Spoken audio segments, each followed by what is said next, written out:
வீட்டுக்கு வீடு வாசப்படி தானே. இந்த வீட்டில் எப்படியாவது பார்த்தீங்கன்னா ஒரு ப்ளம்பர் ஒர்க்கு இல்லை எலக்ட்ரிக்கல் ஒர்க்கு அந்த பிரச்சனை இந்த பிரச்சனைன்னு ஏதாவது ஒரு பிரச்சனை வருது. இல்லை இந்த பிரச்சனை இல்லையா, இல்லை வாழ்க்கையில் ஏதாவது ஒரு பிரச்சனை வந்துடும். இந்த பிரச்சனைன்றது சுற்றி சுற்றி ஏதாவது ஒரு மூலமாக வந்துக்கிட்டே தாங்க இருக்குது. உங்களுக்கு எப்படி இருக்குது அப்படின்னு சொல்லி மறக்காமல் கமெண்ட் பண்ணுங்கள்.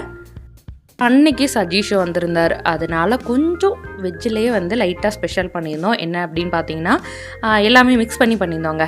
நான் பார்த்தீங்கன்னா இந்த வெஜிடபிள் பிரியாணி நல்லா தேங்காய் பால் எடுத்து செய்கிறதுங்க. தேங்காய் பால் எடுத்து செஞ்சோம்னாலே தனி டேஸ்ட்டு கொடுக்கும். எனக்கும் ரொம்ப பிடிக்குங்க அந்த தேங்காய் பால் பிரியாணி தான்.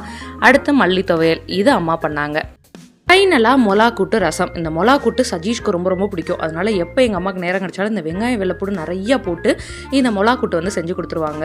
Last final omelette. ஸோ இது தாங்க எங்களுடைய லஞ்சு. ரொம்ப ரொம்ப சூப்பராக இருந்தது.